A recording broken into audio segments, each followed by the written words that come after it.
Hey y'all, and I'm Nikki, and welcome back. And today we are doing something real quick and delicious. It's Bahamian cracked conch.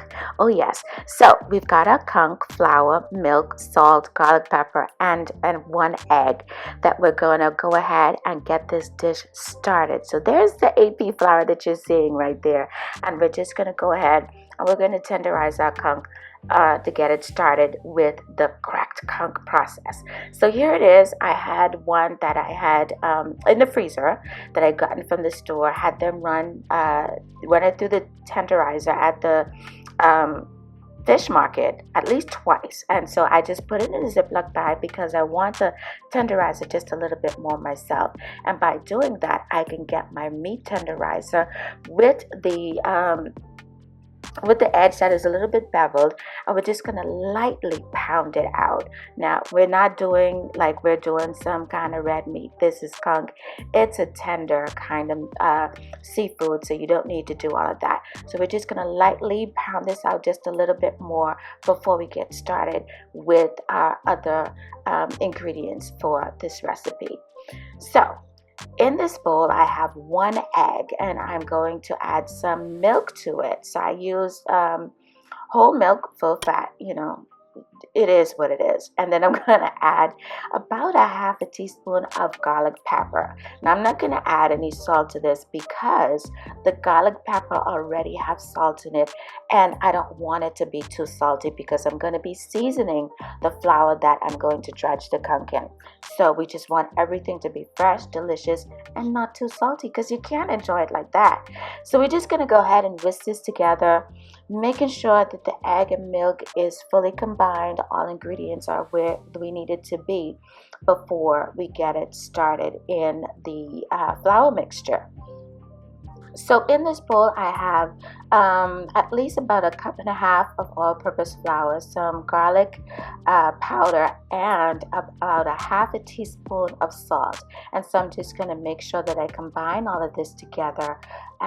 Before we put the conch in here, I did not add any black pepper. I didn't need it. Cracked conch doesn't need black pepper. You can season it very simple with salt. So here it is, the tenderized conch. I'm just showing you how tenderized it is, that you can literally separate it with your fingers effortlessly. And so for this, I used about 2 good-sized conchs, at least about the palm of your hand, and I just had it pound out. And so out of those 2 conchs, you can get 2 servings. So depending on the size of the conch and depending on your crowd, you can kind of, gauge it from there and everything. So I'm just going to go ahead and add those 2 conchs to the egg wash mixture, and then go and dredge it into the flour to make sure that it's fully coated before we get it to the hot oil. Now, some of you may be familiar with conch. It is a sea snail, so you find it in the ocean. It is the texture is similar to fried calamari or fried clams if you've had it. All you need at the end of it cooking is a squirt of lime and you're good. But normally, Bahamians, you eat it, the fried conch, or cracked conch rather, in several different ways. You could have it with a salad, you can have it with French fries, or you can just pair it with bread. It's completely up to you. It's fully versatile.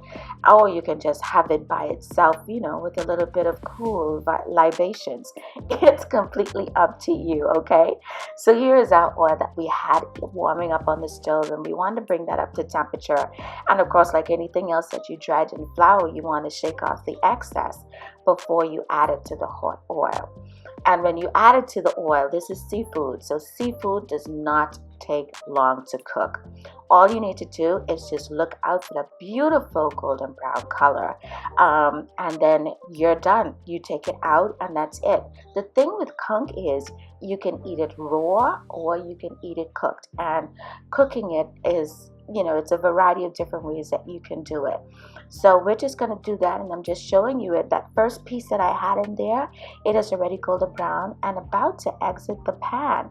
And of course, we're just going to have this with a salad. And all I need you to do is like, comment, share, and subscribe.